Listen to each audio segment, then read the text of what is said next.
Disney is lying to us, and I won't stand for it any longer, and you shouldn't either. Things hiding in plain sight, some things just aren't even real. Well, I'm here to expose it all. Let's get into it. To all those that come to this happy place, welcome. What's going on, guys? Thanks for coming back to the channel. Happy Place Studios is glad to have you. If you saw the last video, I was absolutely freezing, and right now I'm in a tank top. Louisiana weather sucks. It has been hot all day. Of course, you guys know I'm in a makeshift office that I built outside my house. It has no insulation, so if it's cold outside, it's cold, and if it's even remotely warm, it's hot in here. Right now, my temperature on my fan says it's 89 degrees in here. So if I'm sweating and I'm red, here we go. Let's just get into it. Number one is forced perspective. Disney is probably the best. I don't know if they invented this, but I don't think they did. But they're definitely masters of their craft. Forced perspective allows Disney to set a story and allows you to enter into a world that just does not seem real. The biggest example that most people probably know of is Main Street USA and Cinderella's Castle. So when you are walking down Main Street, when you first get to it, the buildings in the front are much taller, they're much more robust.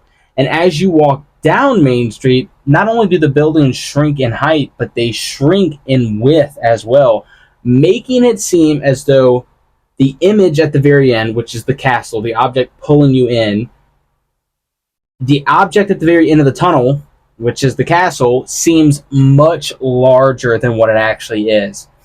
Also, the castle itself uses forced perspective to basically guide the eyes from the base to the top and make it seem like it's extremely tall, which it is tall, but it's just not as tall as it seems. So not only does Main Street USA help with the forced perspective by getting shorter, the castle basically narrows at the top to make it seem like it's super elongated, when in all actuality it really isn't. It's only a few stories tall in all actuality.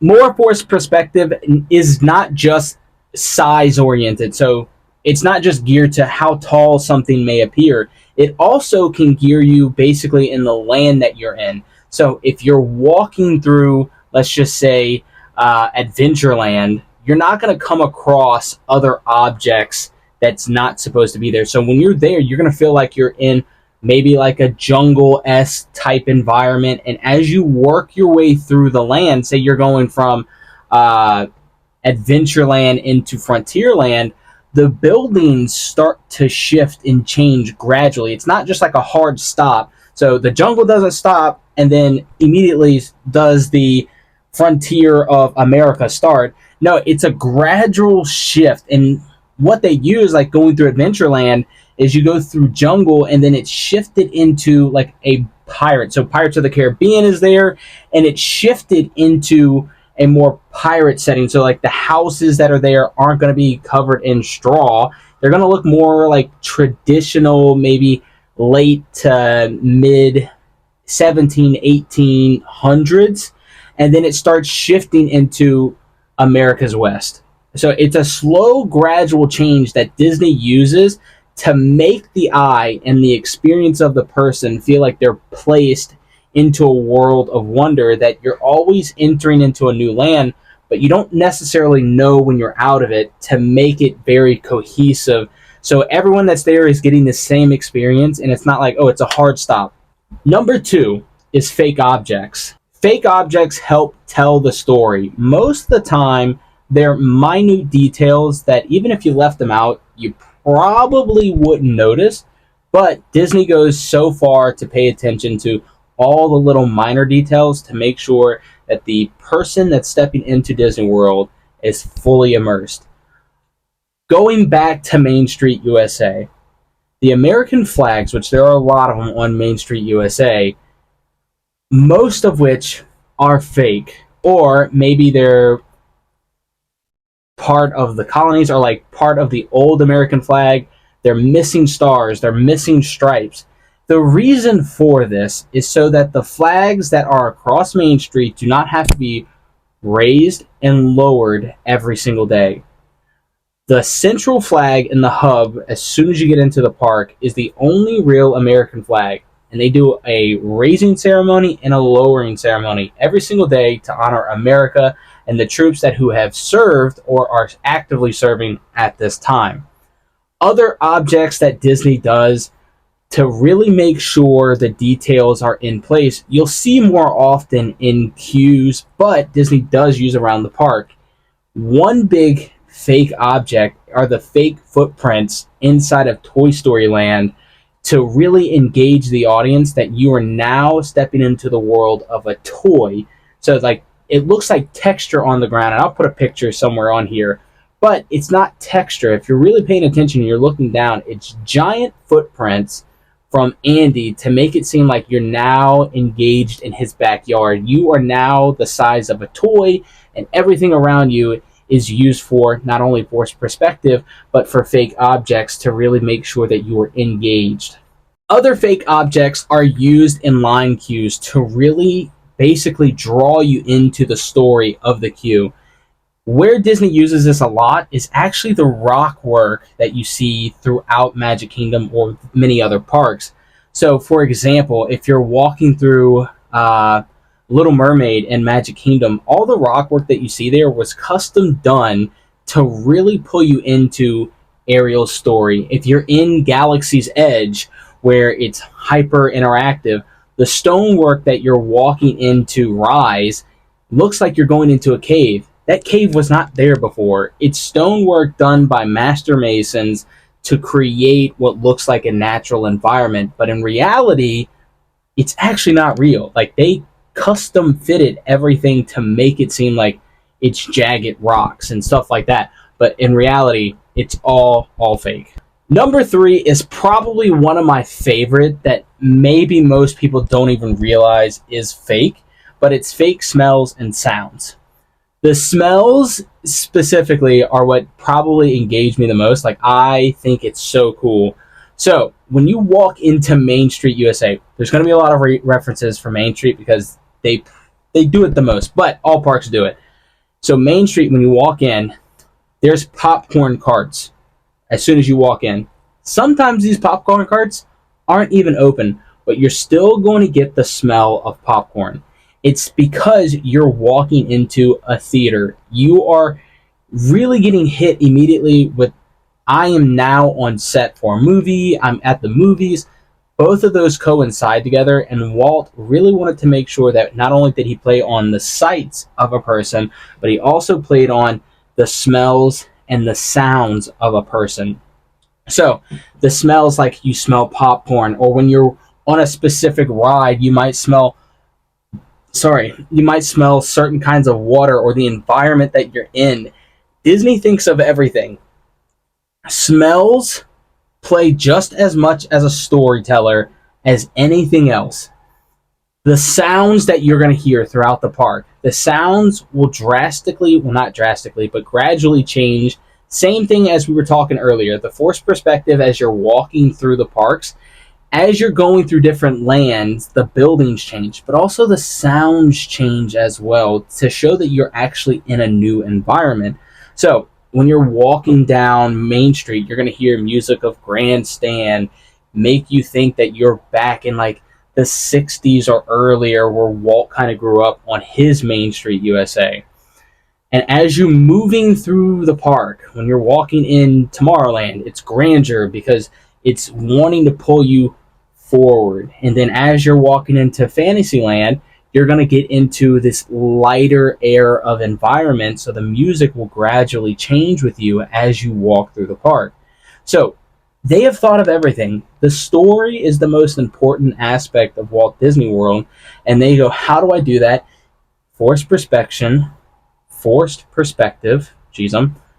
fake objects to help tell the story and draw the eye, fake smells to help pull you in and like, oh, I want something in this area, and the sounds will gradually change to make sure that the environment changes completely with the story that you're stepping into. Now, number 4 is also probably, it's up there with smells. I don't know if it's my favorite, but it's definitely up there. So, color specific. So, I don't know how many people know this. It's probably well known, but for those who don't know, Disney uses specific colors to train and track the eye throughout its park. Big ones that make you look elsewhere, meaning that, like, oh, I don't see something. It's hidden in plain sight, so I want to look somewhere else. They designed 2 specific colors, Bye Bye Blue and Go Away Green. These colors are used very frequently throughout the park. Bye Bye Blue, more specifically geared to big buildings to match with the sky, easily gets lost between clouds and an actual sky where buildings are meeting an area that might not be completely decorated to match the park. But it causes it to blend in with the environment. Now, if it's a photo, you'd be able to see it. You'd be like, oh, I didn't know that building was there. But when you're walking through, your eyes naturally look over it because it's such a slight difference.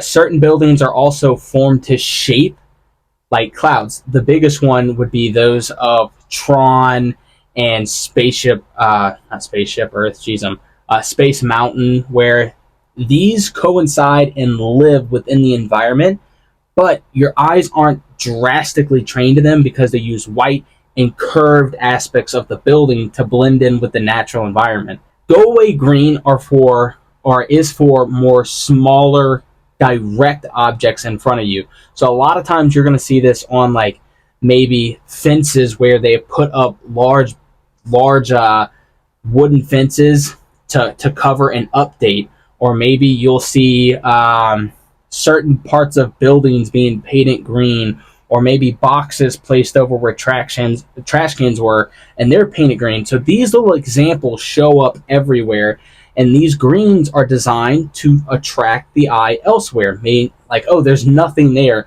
because your eye will naturally glance at it as like, oh, maybe that's grass. And then I'm not going to look at that. I'm going to look past that at objects that are around the corner or in the distance, because that's where my eye should go. So Disney has very specifically designed these colors to make you look somewhere else when you might want to look right here. Or normally you're looking here and your eyes should dart somewhere else. Another color is the red that you see on the sidewalks inside of Magic Kingdom, really specifically, and up and down Main Street, USA. These reds, or this specific red, was helped designed by Kodak to make the objects around the color or in the distance of the color pop more. Meaning that Cinderella's castle at the very end, if you're taking a photo on Main Street and you're catching the red, it's causing the colors in the distance to shine more, or not necessarily shine, but just pop more on cameras. So Kodak helped specifically design that paint with the Disney company to make sure that the picture quality that you're having is the best. They also thought of this because, hey, look, our marketing is best done by the people going there. So when they tell the story and they're showing their pictures, either what used to be on photographs, but now they're phones, like, hey, look, this is what I did. Everything pops. It tells a story. It draws you into where you should be looking, and that's the castle. So Disney has thought of pretty much everything. Other than like telling the story themselves, how do we tell the story without having to tell the story? It's affecting the environment, telling a lie, which is not really a lie, but it's the art of deception to make you feel as though you have been placed in a story. Now, this is why I specifically say that Disney is the best storyteller when it comes to theme parks, because they think of all the minor little details. Whereas other parks, they may have hard stops, where it's like you're entering one land from another land, and there is no congruent section where you have to walk through and things slowly change. It's just a hard stop, where Disney thinks, hey, look, these things should not be in place here. They should live in their own environment, but the way we're going to help that is help merge everything in a smooth transition. If you learned something new, please let me know in the comments below.